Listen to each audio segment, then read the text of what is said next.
and on September 10th.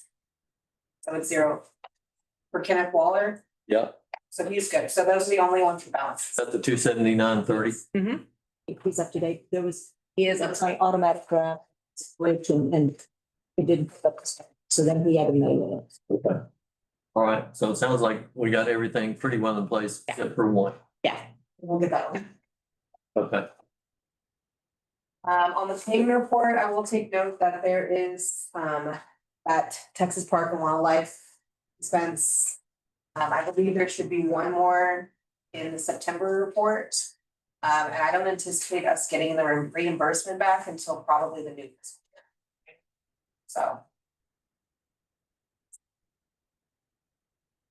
where is that one? that's the third one, the 241,979. Oh, that one. That would be that Texas Park and Wildlife. Okay, I see. All right. Gonna hurt for a little while until we get reimbursed. Yes. Okay, thank you. Revenue and expenditure report, says 63% of total revenues, but of course, if you take away that Texas Park and Wildlife reimbursement, you're actually 95%. So you're above goal. That's good news. Okay, The balance sheets, of course, you will see a nice huge drop in the cash balances. That is because of the Texas Park and Wildlife expense. Once we get reimbursed, you'll see it go. okay. Thank you for that. On the Snapchat, there's nothing new to note. You can see on nautical landings that we don't have a loss this month. I don't think we did as many maintenance or anything this month that we were in the previous months, so. It's good. You gotta put a new air conditioner. Oh, yeah. in the building. You will see, just to forewarn you, in September's report, you are going to see that we made a purchase for a new AC unit for nautical landing, so it was. 17 something. 17,500. Just for grants, did we budget for that? We did not, and so we had to do a budget amendment to reallocate some funds.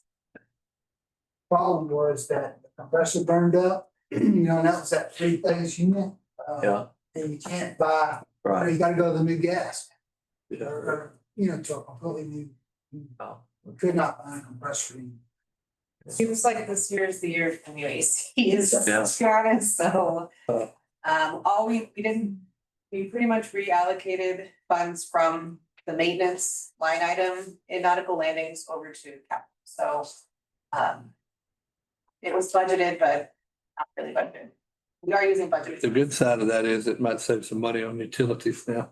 Oh, yeah. It'll be up to date. It will save. So that'll help. Okay. So you'll see that in the September. So that's- All right. Oh, well, yeah, you gotta stay cool in this. Yeah. All right. Okay, anything else on the board commission snapshot? There's nothing else to note on here. Okay.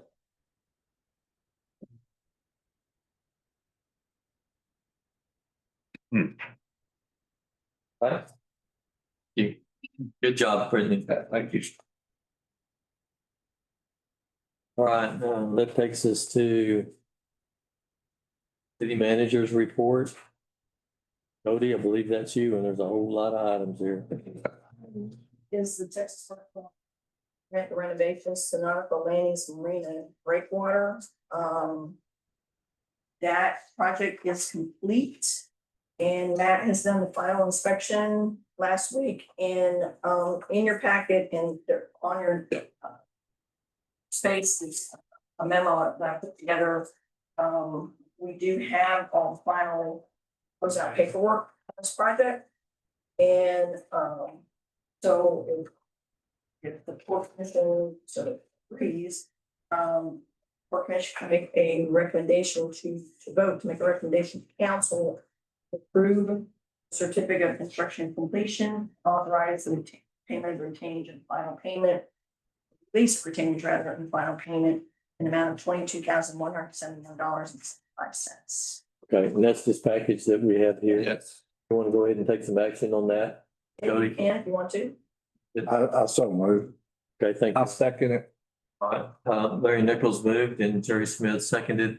Motion to accept the completion report and accompanying financials for the breakwater at Nautical Landings.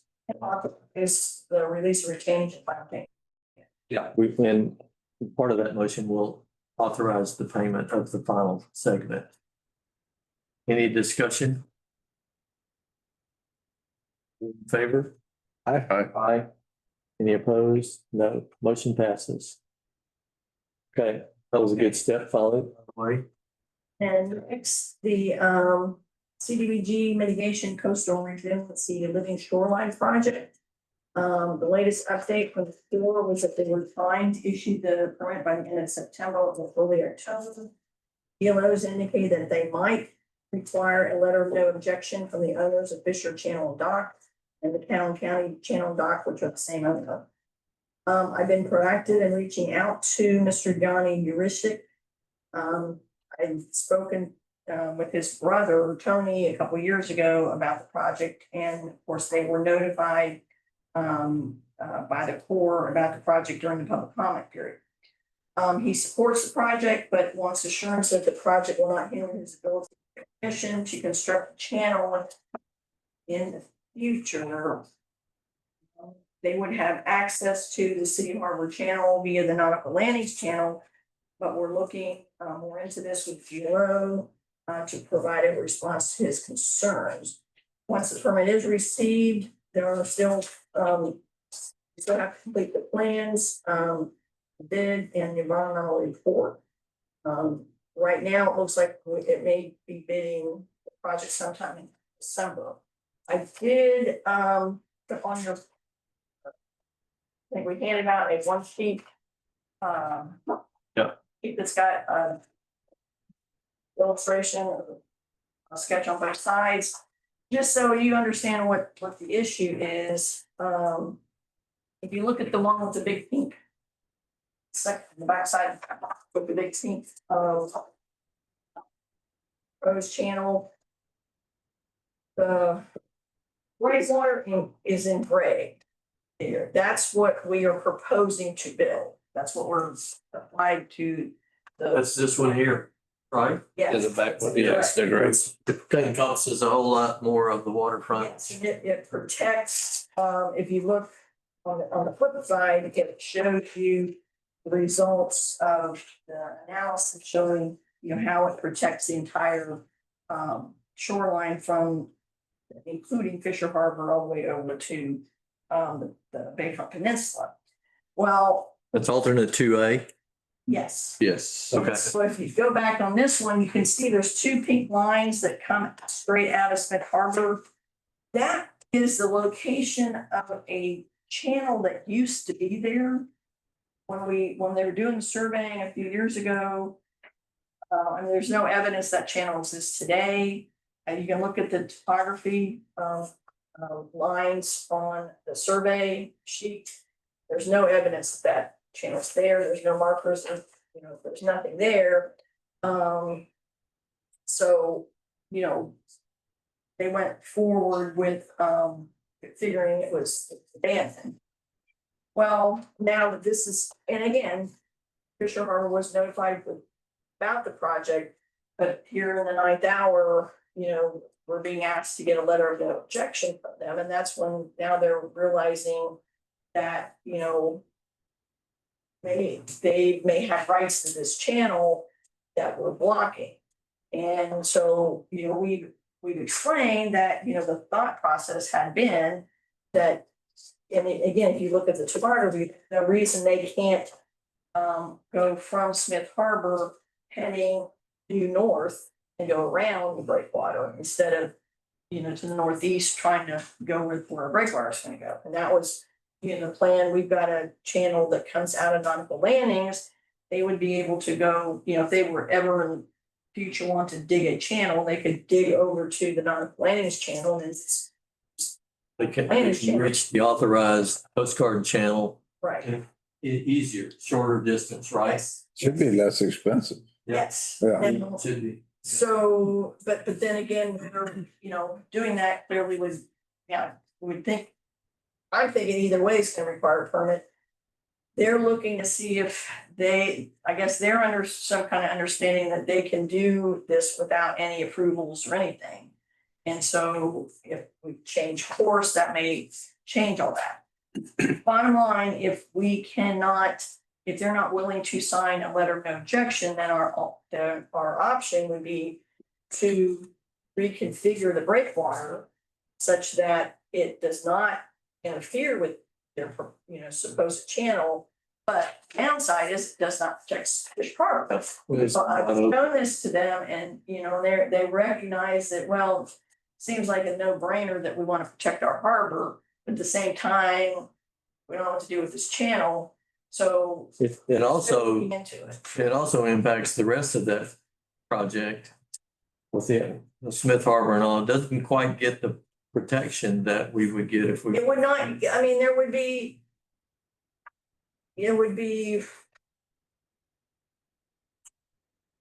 a little gap right over there, but I think they could probably make it close to equivalent for our harbors. But, and if you go back to the front, you can see, I mean, we have not modeled this particular orientation, but they did at one point model it. Remember, we were trying to avoid the oyster shells, the Right. oyster bed. Yeah. And so it did not fully protect Fisher Harbor in that scenario, which is alternate 3. And proposed alternative would be even more dramatic than this one was in not protecting Fisher Harbor and reduce protection for the rest of the project. So, I mean, ideally, we want to keep with our alternate 2A. This is what we want to do. We're literally in crunch time. Because we can't get this thing bid out, get a permit and bid it out pretty soon. We're gonna run out of time and not have enough time to complete the project, which we have to have done by January of 2027. So that's where we're at. And I think Fisher Harbor is in agreement. They're just trying to figure out, if they can sign this letter of no objection as it's been presented to them, or if they're wanting to add some qualifications to that. I don't know, I'm hoping to hear back. I did talk to him today, about a couple hours ago. Yeah. They're trying to get, all the owners together and make sure nobody has any Okay, violent objections one way or another. to the meat and the coconut here, when is our deadline, Jody? Well, the deadline that had been proposed to the Corps early on for a permit was the end of October. To then get everything done, but the only concern I've got is GLO seems to be adding a few things that we didn't know was gonna come up when we set this schedule like 8 months ago. So, again, the sooner the better, but it's got to be. I know the Corps had said they were looking at trying to get it done by the end of September, which would be great. Yeah, that's 2 weeks away. Yes. So when did this project start? When did you start writing it? Oh my gosh, it started a long time ago, but Yeah, the permit was submitted in April of 24. Now, and that was like 6 months behind the original schedule. And the thing that kind of, there's a couple things, I guess, that affected the original schedule. One was the engineers originally met with for the joint engineering meeting. That's when several agencies came up with this idea of fish caps. Right, I remember that. They went back to the drawing board and did some redesign to incorporate fish caps or a fish cap. Yeah. Then, long story short, when we go to actually submit the permit, nobody says anything about fish caps. So it's like, That was about a 6-month ordeal right there. I mean, it was a delay in our process. Plus, then there was some delay and, originally we were trying to, again, avoid the oysters, but then we decided, no, there's a mitigation feature we can deal with. And that was a lot of back and forth for the probably 3 or 4 months there. And so Seems like we've been talking about this since I've been Yes. here for sure. Yeah, Larry. it's, Yeah. there's nobody's has dragged their feet on this, is just taken. Other than maybe the National Fish and Wildlife, they may drag their feet. So we gotta deal with the Corps and the GLO one way or the other. The issue seems to me like we need to know what the Fisher Harbor issue is how's that gonna work out? Yes, and we're talking to the GLO, trying to get some definitive comment from them, and they haven't found anything in their records that would address this at all. And you're looking for something that would allow them to go ahead and make that channel cut. I don't think you're gonna find that. Yeah, and so they're Fisher Harbor folks, they're looking at their end to see what it is that they think they have. Bottom line, it all boils down to, I've got to have this letter of no objection. Are you willing to sign it or not?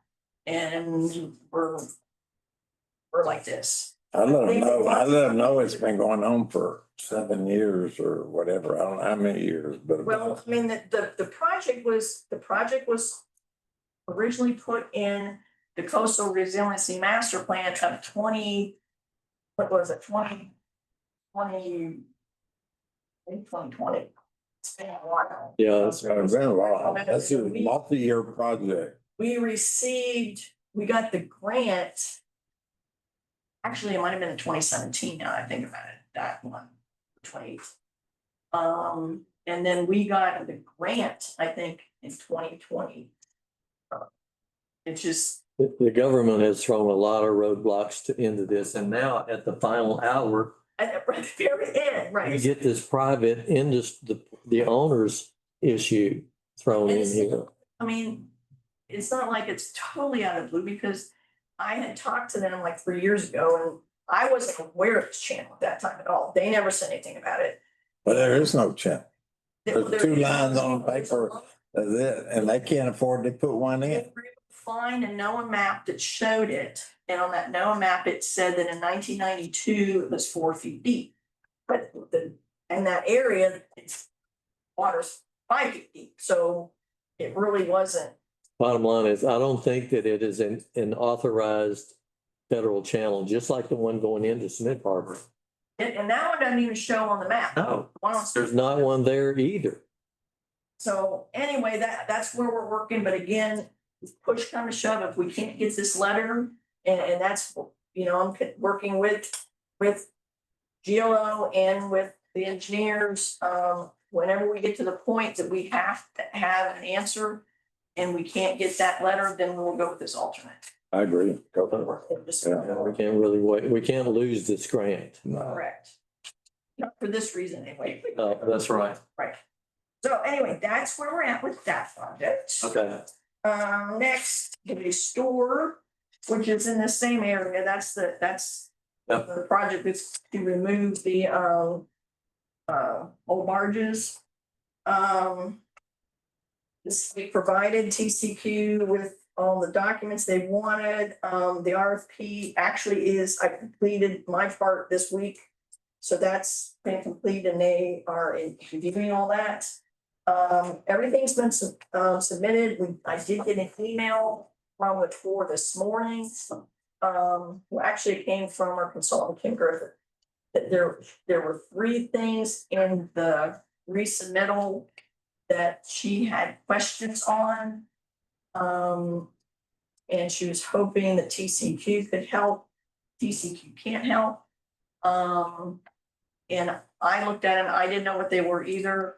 So I emailed Kim and I asked her if I could reach out to Andy, our consultant on this other project. Yeah. Maybe something she knows what it is, and I haven't got a response back. That's the last little, once we get that taken care of, I think we should be good to go here pretty soon. It's been probably 5 or 6 years ago, but there was a guy that went all the way up and down the Texas Gulf Coast over into Louisiana and he was picking up junk like this. For some reason, we didn't want to have him go pick those barges up. Oh, yeah, no, GLO would have done it. GLO came to the city Yeah, in 2016. yeah. I was told, and said, we will do this. And the city said, no, thank you. We have this wonderful grant called a restore grant. It's gonna do it. Oh, wow. But Well, okay. do something like that. Missed the boat on that one. I'm gonna take them up on it. Okay. Anyway, tell me, we were close before. For the CDBG met round 2 application for use of funds to replace culverts under the rail, appropriation ditch, and the voluntary restoration of refuge shoreline. On August 21st, the GLO contract was in fact executed. Yay! Hey, We are working to bring the consultant contracts to council for approval at next Monday's special meeting. I've got the one for the shoreline from the shoreline restoration for urban. We've had that. We have KSVR, so those will be on the next meeting. We don't have the one from Montgomery yet. We did have a GLO project kickoff on September 10th. So we can't spend any money yet until the environmental is done, and they're telling me that's anywhere from 3 to 5 more months. But we're getting our contracts. Yeah. It's fast, folks. So No, it doesn't. doesn't happen as fast. Okay, item 5, GLO Kepler grant. That's the Harbor Refuge Shoreline Protection Project. That's a big project down there that's on the coastal resiliency master plan. I attended the Corps of Engineers joint evaluation meeting for this project last Wednesday. The meeting helps to facilitate the permitting process and obtain the necessary construction permits.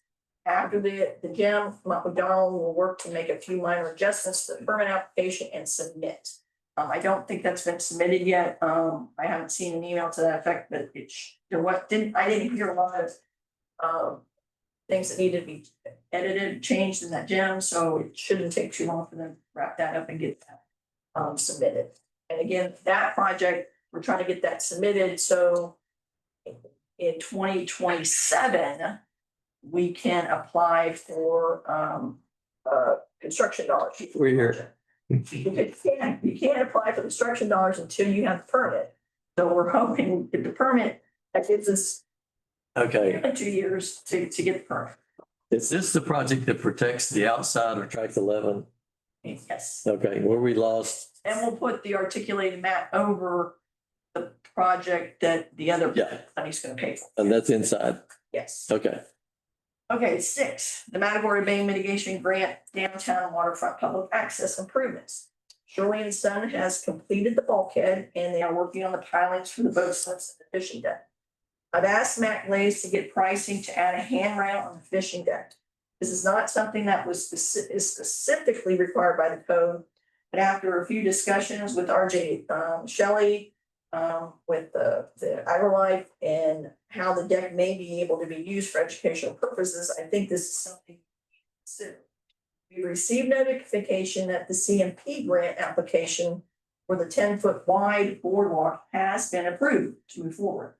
So as I mentioned previously, I envision boardwalk with the handrail as its primary function is pedestrian and bike, but I imagine that we'll probably allow fishing as well. And again, if later we want to provide more boat slips, we can construct one or more fishing piers perpendicular to the boardwalk for a series of boat slips.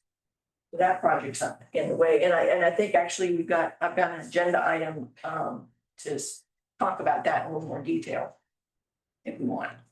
Item 7, TxDOT truck route signs. The posts for the large signs are in fabrication. Smaller signs on SH35 are being installed by the TxDOT contractor. You can see those up and down at the intersections on 35. Parking area on the SBA Steel property at the Harbor Refuge Boat Ramp. I have not had any further communication with them. I've reached out a couple times and haven't got a reply email yet. So I guess I'll try him on the phone again, but I haven't heard anything, so that's still up in the air. TxDOT Maritime Division, we did get an email recently, just, letting us know that they will be starting to make port visits this fall and winter. And will be discussing with us our proposed port profile for their website. For your information, I did provide links to the 5-year capital improvement plan that was adopted by council. That's on the website, and you can use that link to get to it. Go to the, I think this link actually. No, I think that's for the whole thing. Ports and harbors is on pages 99 to 110. Then I also provided a link to the 2025-26 budget that did pass the first reading of council September 8th, and the second reading is scheduled for next Monday. Ports and harbors is on pages 140 to 146. So I didn't look close enough. Is this link, does it show up? Something we could click on with the minutes that were emailed? Yes, if Yeah, it's there. in Okay. my report it does. The cover sheet doesn't, but in the report it does. Okay. Yes, right. Yeah, you just gotta keep going. 140, I'm just kidding. Okay, I think that's all I got. Okay, thank you very much. A lot's going on, Joe. You're doing a good job. Yeah. Making progress at the government's Yeah, it's- objections. Okay, next one. Receive Harbor Masters Operations Promotion Development Activity Report. And I think, Kimbo, is that yours? it's So, City Harbor. Prestige just found out, we've been on them for a while, it's not on here, 'cause it just happened. We've been on them for a while, on the lease route, track in. Track 9 and 9A, City Harbor. Was all blown out, and we pretty much cleaned that thing up spotless for we. Under overtime. We've been out for quite some time to clean it up, I called the office, Sammy on, This is Prestige. Prestige, yes, they got on it right away, cleaned it up over the weekend, so. That's taken care of. That's good. Portion Nautical Landings building, we don't have it on here, the new HVAC system. But we also did get 2 bids for the 6 windows on the south end of the building. And there is probably some questions that need to be answered. One bid was from Barefoot Construction. It was $44,898. And then we had another bid, Wilson Construction, for $20,250. Problem that I have with this is the windows. We looked into the windows, spec the windows out, looked into the windows. The windows were like $17,000. I don't know. We need to talk to Wilson, make sure we're all on the same page. And we maybe, go from there, figure this thing out. But, I know the windows are very, very expensive. They like Did we order them? quality or something? So, Probably impact resistant. yeah, impact. Oh, yeah, they're- Problems. One of the problems is, you can't put a big, those windows are pretty good size. I don't remember the exact dimension, but they're probably 5.5 by 5.5, maybe 6 by 6. I don't know for sure. But there is not a windstorm approved window that you can put in that open, just one single window. Okay. You have to actually go with 3 windows. That would meet those windstorm requirements, so we need to look into that just a little bit further and hopefully we'll Jimbo, get some more answers. none of them are windstorm approved? As far as windows? Well, the windows that are in the building, I don't think there's any. I don't know if we used the impact, I don't remember, but that new storefront on the south end of the building, I don't remember if those are impact windows. Those are windstorm approved, I just don't know if they're impact resistant. But a lot of the windows in the building, old windows. Yeah. That go way back, Right. we've replaced some on the backside after Hurricane Harvey. I'm pretty sure those probably all meet the requirement. They're not, I know they're not, they're not the double pane impact windows. I know that for a fact, but I know they meet the windstorm requirement. There's a- I just remember when they were building Holiday Inn Express, they were talking about the owner was complaining, I don't know why he was complaining to me, I didn't have anything to do with it, but the fact that complaining about the cost of those windows because they were right on the water, and the fact that you've got all those windows and the fact that each one of them was what, 1,000. Very, I'll tell you, they're pretty expensive. Yeah. What do you do with that? Oh, yeah, like $80,000 worth. Yeah, no, the windows, and you can either build coverings for them or you can buy impact. You want to put cheaper windows, you can, but you have to provide covering for them. You know, if you get a storm, that's the only way you're gonna get insurance. Yeah. Well, I can tell you this, we built our house. I guess 2 years ago now. Regular, high, maybe double pane windows were like $13,000, I think, or 14,000, if I remember correctly. And I opted to go with the impact windows, and they were $28,000. Oh, yeah. They were way, Oh, yeah. way. Okay, so, Nautical Landings Marina. Verizon Environmental, they've been there 9 times since the last PC meeting. Of course, Smith Harbor, Sherwin and Sons arrived, on the 19th of August. I don't know if y'all all have been down there, but you can go by and take a look. They're moving along fairly well. Of course, Harbor Refuge, we're still delivering dirt down, on the old landfill property, so. Okay. That's all I got for you. All right. Thank you, Jimbo. Yes. Any questions for Jim? All right, goes to, next item 6. New business. Consider the award of a task order 39 to Urban Engineering for $24,775 to provide engineering services for the construction of additional bulkheading on the north side of Smith Harbor. Remember the last meeting, corporation authorized me to get that and work up a task order to put together a big package to continue with bulkheading on the north side of Smith Harbor. If you look at the last sheet, page 74, task order, we're talking about the little fishing deck, and the first finger pier is what's being built now, the Matagorda Bay Mitigation Trust Project. So it would be continuing the bulkhead on and then coming down that 30 feet, then over 50 feet, and then 3 other finger piers. I did have a conversation with Lencho last week. I think I told you. Jimbo, I did go down and talk to him. And,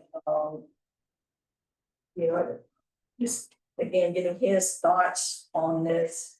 As far as relocating his operation into that 50 by 30 area that's gonna have bulkhead around it. Where part of his operation now that he's got built out over the water wouldn't need to be built out over the water. It could be on the land. Kind of clean up the whole area a little bit. He's in favor of it. He was saying, he would be actually purchasing a building, moving this existing one. So we just have to coordinate with him with timing. I was telling him, realistically, we probably wouldn't be doing this till next March, the earliest. We got the money. Yeah, the money for it. Yeah, this is our money, not rent money. Yeah, we could probably say early winter. Yeah, so, it wouldn't be before that probably. Somehow we're gonna figure out how we're gonna get that building out of the way and what we're doing with Right, that, so and there's that's- coordination has to go. Right, and that's what we need to work with him on. But it's not like it's gonna happen in the next couple months, but we've got No, time it's to work through Early that. next year. And actually, he told me that even, push come to shove and the building's still there, he just wiped out everything that that he's got out over the water. We can look at it. Bottom line, we'll need to coordinate with Lynn Show. And again, we only extended his lease, his current lease for 1 year, knowing that this was all gonna take place. And so if there's any, any way we need to, we'll wanna work with him over the next year and his coming up lease or whatever, we'll have an opportunity to do that. Anyway, so at this point, it is under 25,000, so if Port Commission approves it, I don't have to take it to council, I can go in. Can I ask a question with, and I wasn't on board at this time, but is this something that we had originally planned to do? I mean, while we're doing the other work there? Is this something that kind of came up like, oh, we need to do that? The idea of bulkheading around here has been something that we've thought about, and that's when we had this opportunity for this fishing deck. Urban had to get a permit for it, so while it was applying for that permit, went ahead and Oh, okay. permitted the rest of it. So all this on this paper is already. Oh, that makes good And sense. so, at that time, we didn't know if we were gonna do it for sure or when we were gonna do it, but it's I been think- permitted. Yeah, I So think, since it's been permitted and we now have a rough idea what's gonna cost us based upon this first permit, it seems like a first contract, seems like we can't afford it. So, it kind of makes sense to go ahead and, work on this I agree. towards the idea of the master plan, that whole area. So that's your recommendation. Yes. Make a motion for that. Second. Okay. Larry Nichols moved and Jim Ward seconded the motion to move ahead with the engineering study for bulkheading in Smith Harbor. It's. Or engineering design Yeah, work, design work, yeah. at for $24,775. Any discussion? All in favor? Aye. Any opposed? Motion passes. That is really something that is almost required in my view with all the work we're doing to put that nice pier, the dock, the walkways. If we don't bulkhead that shoreline, it's gonna wind up. Yeah. All for nothing. Well, and I don't think we even mentioned this, but in that project that Shirley and Sons is doing, there was a change order because they ended up. I found all kinds of wood piles that were. We got some wood there, right? Or Well, it's in like a wood, a set of piling were set up for a bulkhead, but they just used continuous set of piling. Right. They had rotated into the water. There was another bulkhead behind it, which we were aware of. We actually worked in front of that. Because we weren't aware of the stuff that was buried in the ground. It's been a lot more effort than. expected. there was something there To once. remove all these. There used to be like 25 shrimp boats. Oh, yeah, it ain't no telling what they're in there. Well, Are they front? yeah, I know where they are into the process. They said, No, I didn't. Hopefully they don't dig up no artifacts. Just cover it back up. Keep going. Let's stop the whole thing, man.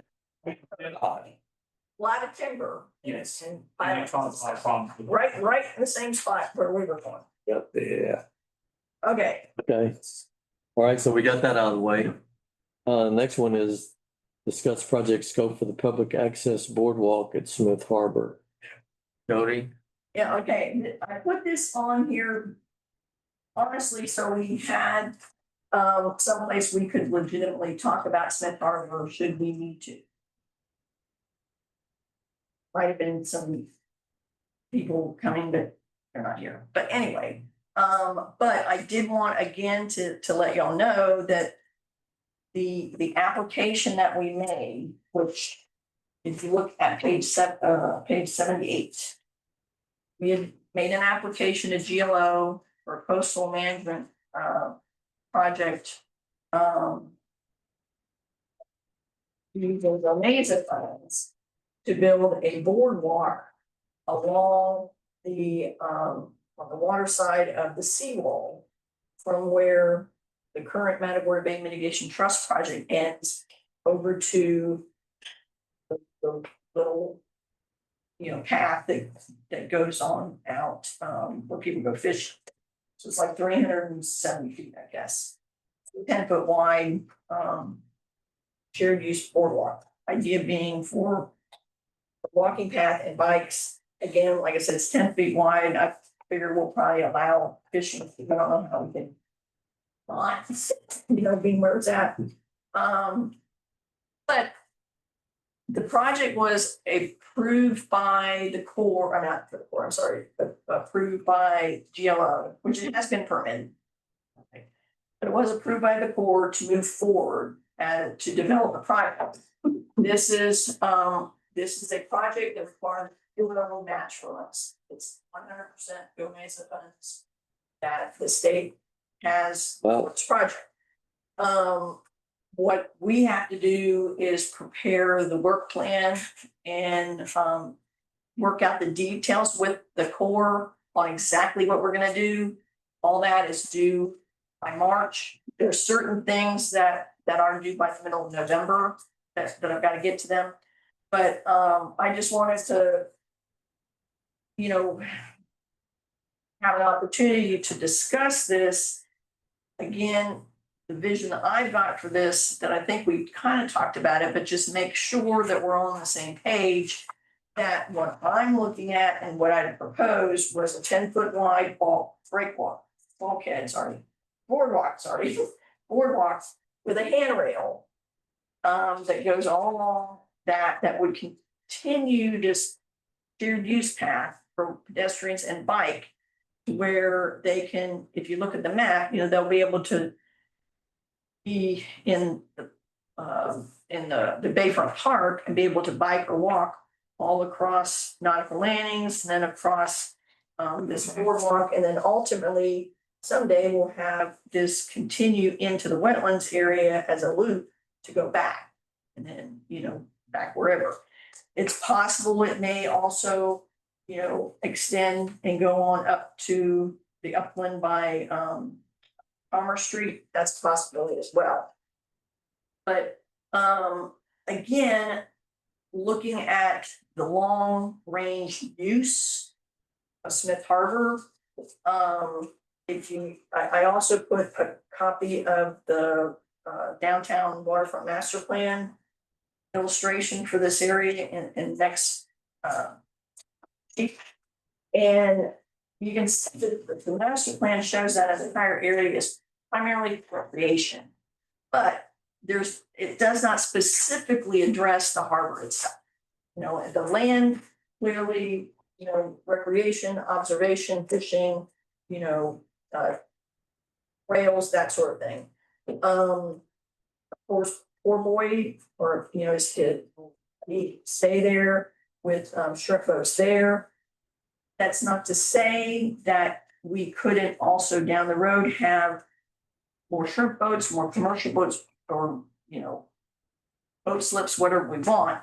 But at this time, what we would be building is a boardwalk with a handrail. But in the future, if we wanted more boat slips, whatever, what I'm seeing is we could then take a couple spots along there and build a finger pier, particularly from the dock, and then you can have boat slips along it. So I just want to bring that up for discussion. If anybody thinks that, that is a good idea, or let's think something different, but that's what we've been conceptually approved to do. I think the fact that the military memorial, the park, nautical landings and all is a popular place anyway. And anytime you've got people and we go out, you've got people that go out to the Lighthouse Beach and school groups or whatever. And anytime you have something that enhances the appearance of a place is a plus. And it's always going to be a plus, especially on the coast, because water attracts people. And the fact that you're talking about something that would be convenient. And as you all know, it was before my time, but there used to be a boardwalk that went out into the bay with a big pavilion at the end. But this was back in the early 1900s, and I'm not quite that old. But Have you? it was very popular, people from all over coming here for that. And so it's something, anytime you can do stuff to enhance the appearance or whatever of an area, I think is a big plus. I do think that it's a great idea. The thing, I would like to make sure we incorporate the idea of adding some finger piers possibly, because I do think that boats add aesthetics to our community, because I remember as a kid, there were boats everywhere, and a lot of people, that's what they want to see. You know, if they come to our community from somewhere else, they like to see those boats. That's the thing that you can look at and see if the 10-foot wide is a dock where boats are parked along it, or that area has a handrail, but then we open it up, finger piers, and the finger piers wouldn't have any. Yeah. Pier, and that's kind of what I'm envisioning, because I'm a little concerned with encouraging people to walk or particularly bike. If there's no handrail and they go right on the water. That makes sense. Yeah. But no, I think it'd be very nice. And you said it's free. It doesn't cost us. That's right. Great. Yes. Can't beat the price. Yes. It's amazing. Yeah. Yes. It's a project. It's good. They call it a project of special merit. So you don't need any motion. No, again, it's for discussion, and I mean, and we know that there will probably be continued discussion as far as, potential more boat slips within Smith Harbor, and just, making sure that we're not closing any doors on possibilities. There is a way to still have future boat slips if we want. We're not closing any doors. Yeah. Okay, good. That's all I had on that. Thank you, Jody. Okay, the next item is item 8. And we've got, we're pretty big items to discuss here, just by way of info here. Approval of a 1-year lease on tract 11 at the Harbor Refuge to Encore with a 1-year option to extend. Yeah, this is in your packet is the, and we kind of generally discussed this, and y'all approved the dollar amount. This is the actual lease document. And those that may not be familiar, what it is. And so this lease puts a monthly rent, $2,823 a month. That's $33,876 annual rent. And there is an option, if they want to exercise it for a 1-year extension. And if in fact they were to take a 1-year extension, it would be an increase.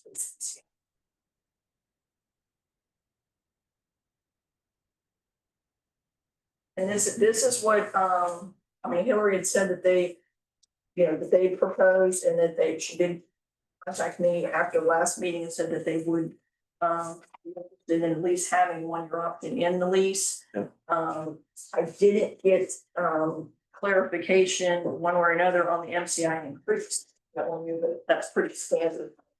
Whatever it is. That could be much. Otherwise, they'll accept this. Yes, that's, as far as I know, yes. I don't think. Well, what do y'all think? Need to take action on this one. And the timeline is, when do we start? November 30? This one, it would start December 1st. Okay. I would move that we allow this lease or engage with Encore for this lease as mentioned, 1 year and 1-year option.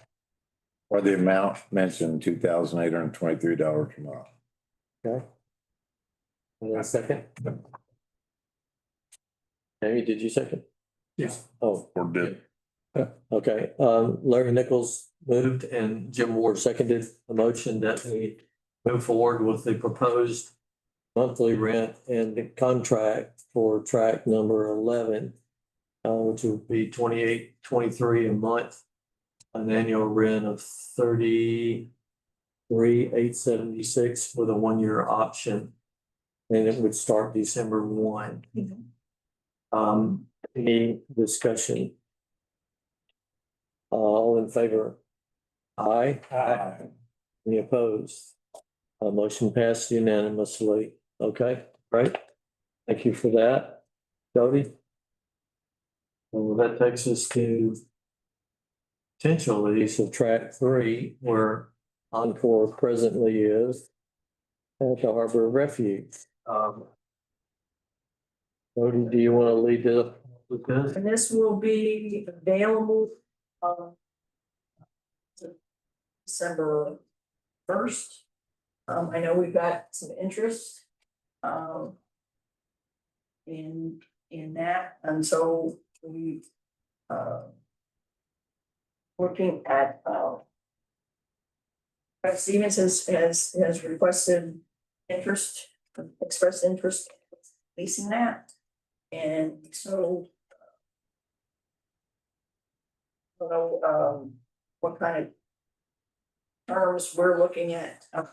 Again, this is a brand new lease. I did put in your packet, the current monthly rent that the Encore's been paying, but then the recommendation that came from Boundbridge, which was basically based on a value of $2.75. That one was. I'm looking for that. Where is it? It's what was the other one that was at the bottom, near the bottom. Was it right there together? Oh my God. It's Yeah. 4.3 acres, track 3. Got it. Okay, this is the current. I mean, what they have been paying, that the lease that it is expiring, they were paying $3,500 a month. The Boundbridge, based on the Boundbridge recommendation, the land and the metal building that's on site, their recommendation was $4,792. Okay. I know Doug's interested, but other than that, I won't have a chance to talk to him in detail on beyond that. For how. Okay. If it's Well, we've had a long history at the Harbor Refuge going back to the mid-80s. And we did lease this tract for a 5-year term. And we returned it back to the port, I think about 5 years ago, roughly. Yeah. And we were paying $5,000 a month. And along that same time frame, we acquired a 69-acre parcel of salt and 90. We've been at the Port of Victoria for 32 years. We moved a sizable amount of our operation up there when we acquired Ernie Harper's Victoria terminal. We expanded that to where we could bring in dry bulk product. Had some real strong years during the frac sand era that lasted about 10 years. So that's all kind of changed now.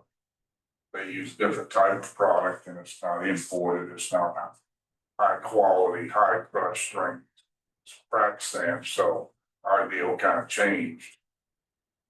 And at the same time, our lease is expiring at the Port of Victoria. And I've been presented with a lease that's not acceptable at this point in time. We've been negotiating with the authority up there for about almost 3 months. And we don't seem to be making any progress. when do you have to be out of there? We have till March the 1st. And we can remove our assets, which is, we're operating under a lease that we signed in 2002. Lasted for 23 years. And of course, some of the assets will become fixed. Domes, big A-frame. The rail we put in is pretty much fixed. But we do have our storage tanks, our liquid metal storage tanks, which were cut down. Some of them were cut down from a terminal we own in Waco and relocated down to Victoria. So, and we work closely with several different tank building companies, and it's easily done. You know, you don't, so big, you think, well, that's a permanent structure. Really, Would you put those on the leased property, Doug, or across the street? Would those go across the street or would you need a place to store them, right? That's the intent. Yeah, Now, we also have a liquid feed plant, which is smaller tankage. Gonna need an office, admin office for our truck scales. We'll bring in, we've got a set of portable scales that are 70 feet long, 10 feet wide. Requires about a 220 foot long approach and exit. And there's plenty of room on this track 3 to do that. You know, during that 5-year period that we leased it, we were kind of preparing for whatever may happen with this oil patch and the sand business. Thinking, well, you know, we might be able to move some of this across the street, build more storage. You know, we've developed quite a few relationships in Victoria dealing with carbon and the zinc resources company, Hickman Williams, Continental Oil, I guess, and they bring in petroleum coke. Some of these companies will stay with us. I think we can bring them to Port Lavaca. Now, we're gonna have to have rail into our facility, and that one track does have a trackage stuff. I think, well, that would be a starting point. You might be able to put a switch in and flare over into the larger track. Yeah. And that's what John is helping me with here is to get a layout plat of the entire 69 acres plus track 3. Figure out how do we want to structure this efficiently as possible. We don't have excess cost or buildings or whatever, things that we really don't need at this time. But the good news is that we'll be able to bring some business with us. well, what about additional, Stevedore service at the Port of Victoria that nobody else has the capability of doing. You know, during the frac sand era, we bought some pretty expensive ship offloading material handling. And they're portable, they're on rubber tire, they're import $1 million units each. You know, reach out 70 feet, offload barges, they can split. Like this track 3, be able to offer that service to other companies that have different commodities that are coming into this region. Some for the steel mill down at Sinton, some are going to zinc resources. You know, you gotta have fuel stocks. you have barges going in and out of Victoria now with that trade? We do. And we offload them and we deliver, we store some of it and we deliver it straight to the customer. And we're close enough that, you know, we can bring them with us. So, where do we, The customer is Goldmark in the Port of Victoria.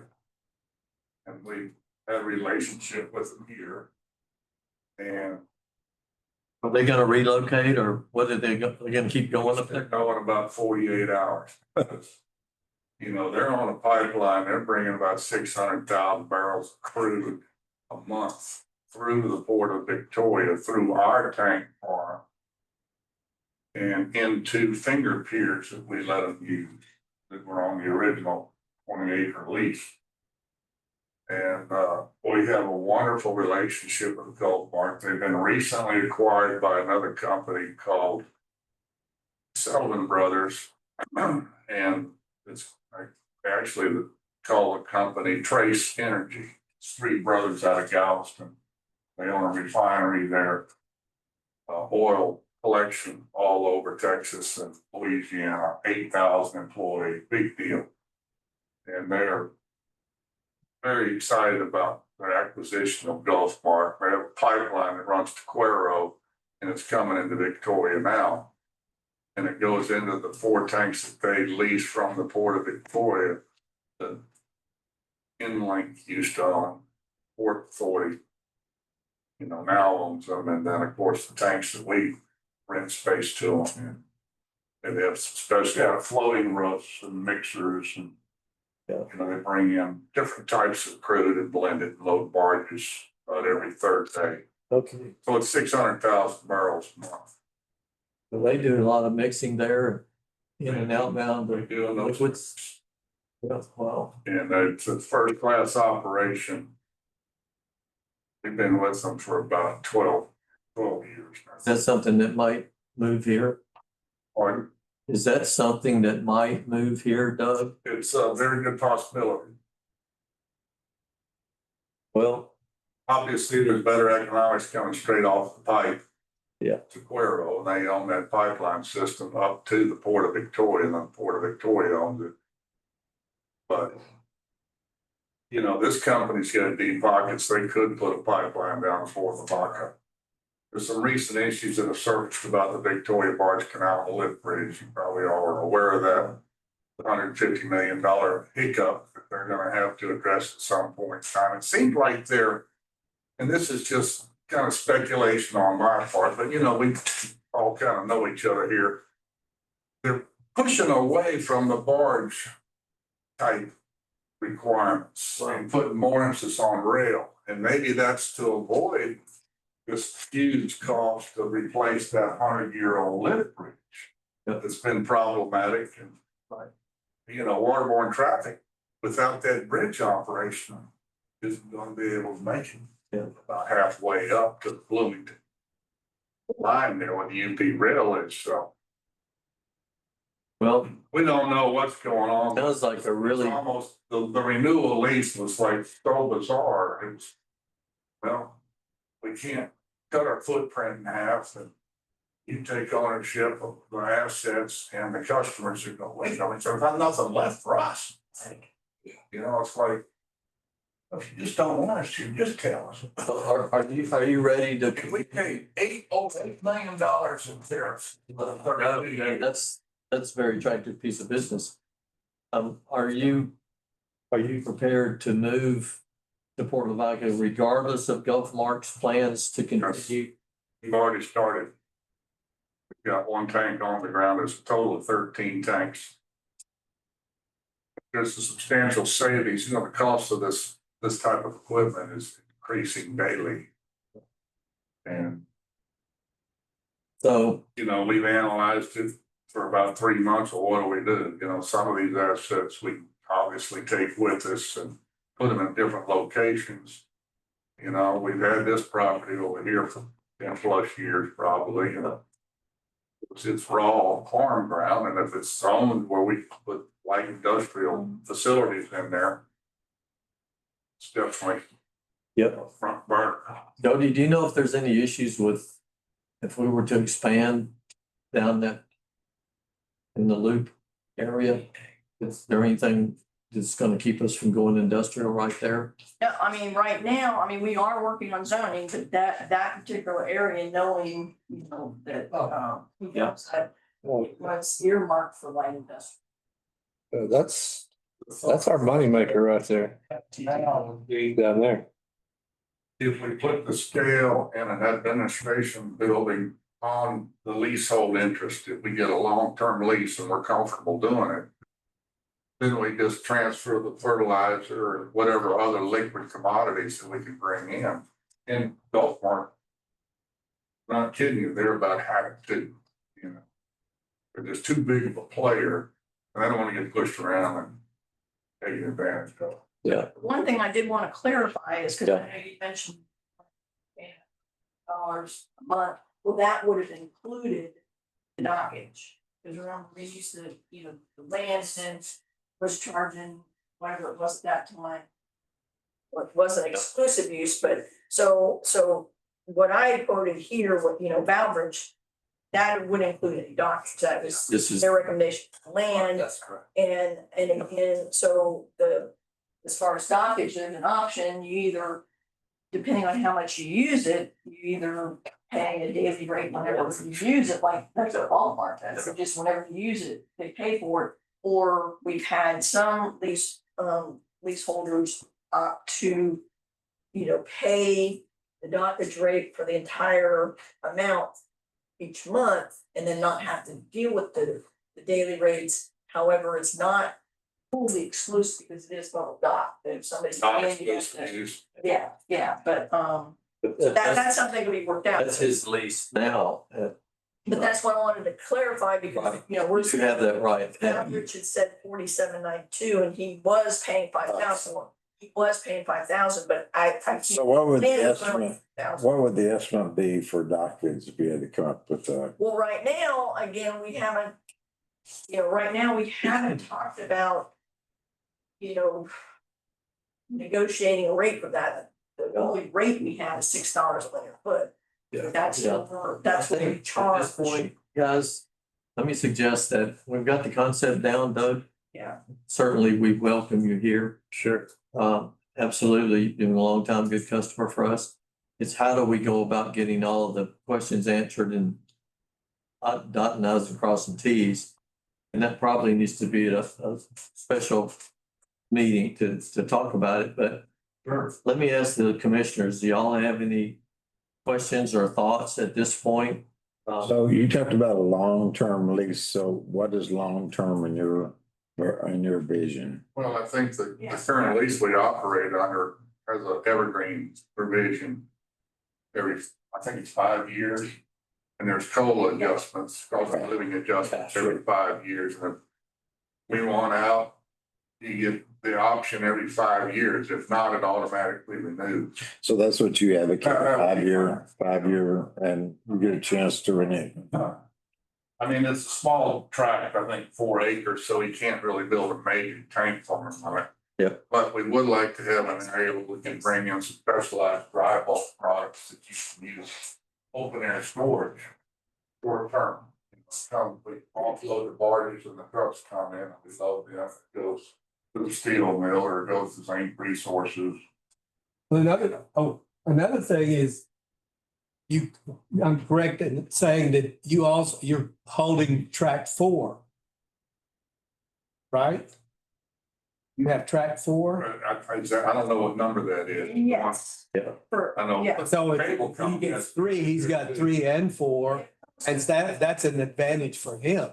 You know, just because of the fact that you've got 2 tracks right together. But that's fine. Yeah, Cablecom, I think 4. Yeah, they're, And you have exclusive dock use on that. no, on which one? No, it's still, Or it's not. it's all- Not exclusive. That's why they pay a daily rate. They don't pay the. They come, that's right. Yeah. Oh, all right. Look, let's agree to try to put this together. Yeah. In some sort of a working group. And go forward. And I guess, at this point, is there any more comments from you guys? I got it happen. Yeah, I think Doug needs to put down what he'd like to see happen. And then, of course, we can help decide if that's Yeah. the right route to go. And that way both parties are happy, you know?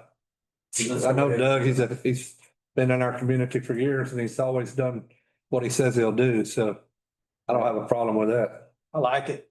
Yeah. James has come. I was just asking about the rail stuff. That's my interest. It's on that track 4. Does it run into that track 4 or is that? No, but you're talking about, you have to run on what you're looking. What do you look at? Across the street. Would you bring a spur into your land? What do you do? It's, right now, it runs parallel, Right. Yeah. so it's probably what we would like to do if possible. That's, I think Just put a that's switch in and run another track. on your land. Oh, okay, We okay. cross that drainage ditch, run it over to that larger track. Yeah.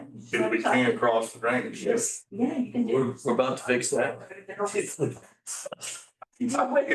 Don't we know? I think they like those kind of things. No, they'd be all about doing that. They just don't want you to If cross. not, we'll just do it on that middle track. Just do it the way they want. Well, that's the kind of things I think likes, but I'll probably turn you on money.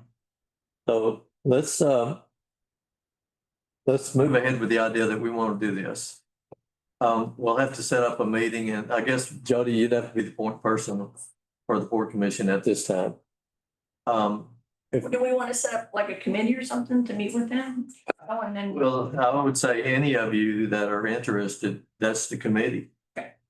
If you can come to the meetings. Yeah. Please do. I do have one before we get done with Doug. I would like for us to go into closed session to discuss some other issues. regarding to leasing property and. Before we go to that, how about I suggest that, Raymond Butler be the one to attend all these meetings? How about that? I agree. Raymond Butler will be at every one he possibly can. And then second choice would be, there's a guy that was a former superintendent of schools, Larry Nichols, I think would be a good one.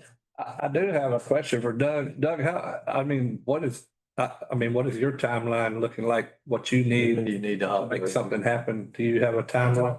Dr. Woodward, I think yesterday I met him at his site and we got a 2-acre lease to use right now. Where the tanks are being cut down. Where is that, Doug? Where's that? Right there on the, well, it's not too far from the. Next to- Track 11, I guess. Mike McGuire lives. Oh, Out back there. property right there. Okay. Yeah, So we'll bring trucks in and stack the sheets, you know, they just stack like whatever. yeah. And then we'll reload them and take them down once we build tank pads. But we've got to elevate a little bit, bring in commercial base. But the thought process would be, we put the big storage tanks over on our property, we've got plenty of room. We have to cross under 1090. Yeah.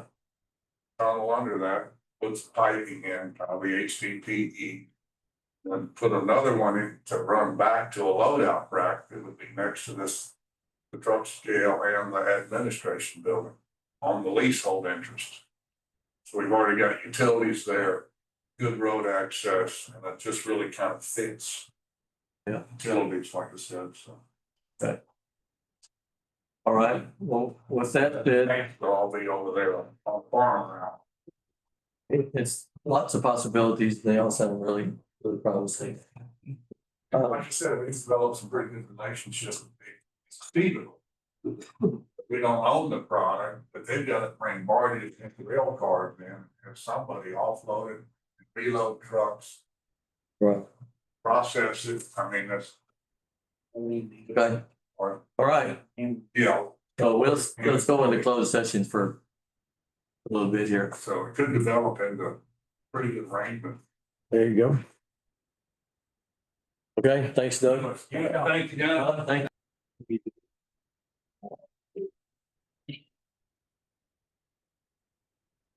Now, where were we?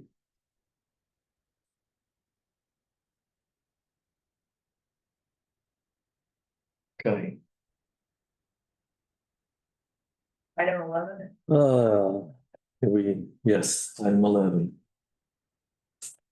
We did not take any action during the closed session.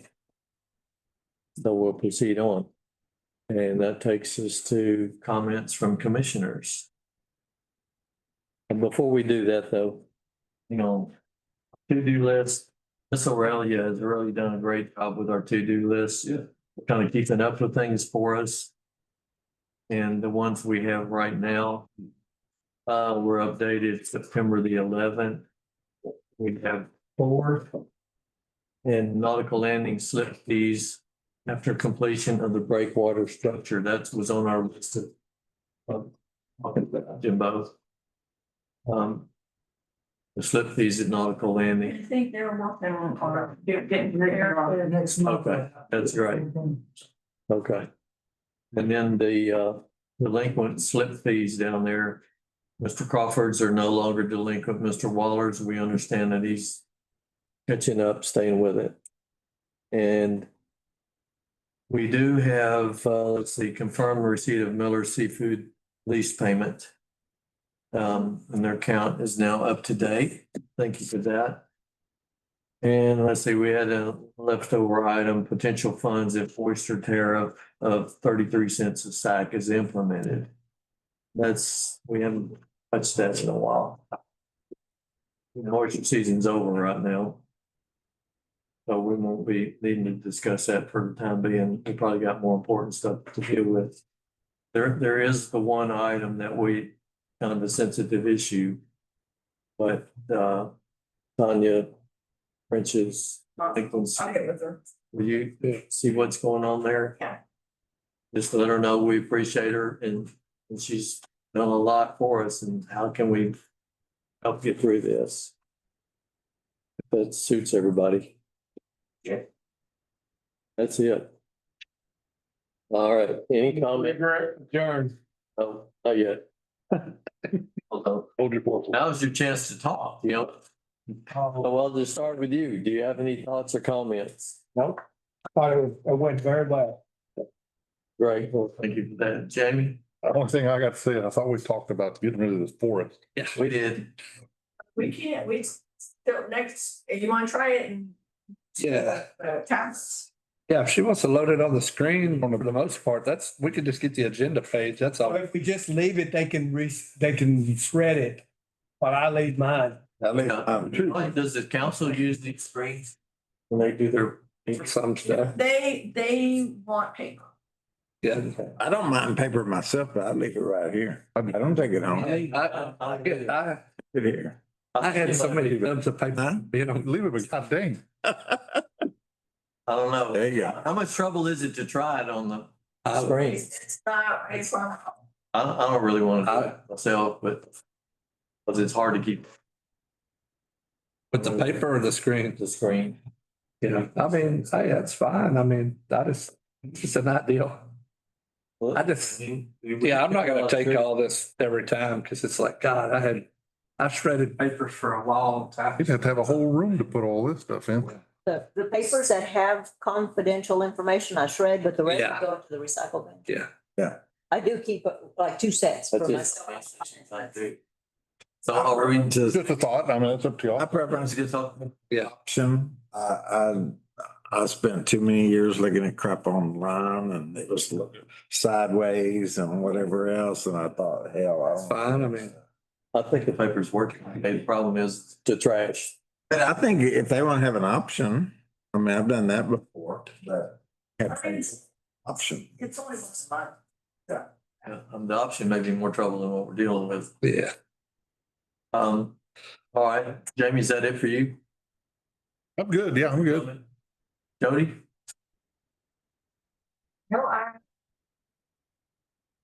Well, let's you and I get together in the next few days. yeah. See what happens here.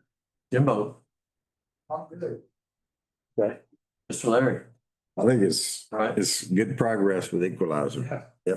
Yep. I agree. It's something that might be just a ticket for 4 o'clock. I agree. Okay? I'm good. Good meeting. Now he's moving. We said, Encore is working to get off. They know they have to be off, cleaned up by the end of November and they're. It's the cleanup part that I have some concern about, and Prestige also. See, I mean, what they did looks good. I know they did good there, Jimbo. Down at the Harbor of Refuge. Just a bunch of stuff down there. And it's okay until somebody tries to leave and Hey, one quick thing. Hey, Jimbo, is there any progress on that old boat or on the old boat down there? Cause man, a lot of people have been complaining. He's trying to get it. That's something that he told me, I talked to him. they did move it out of the, Today, he. not next to the boat. No. He said he was gonna try to pull it up, and the tide is awful high. Yeah. So he needs to get it out, It's high right now. yeah, it's real high. Okay. Good. That's good. Thank you, Larry. Yeah. We're good. Yeah. As we adjourn, I've already, Okay. You did that a while ago. All right. Need a second. I'll second it. All right. Jim Ward moved and Larry Nichols seconded a motion to adjourn this kind of picking meeting. Larry, any more discussion? All in favor? Aye.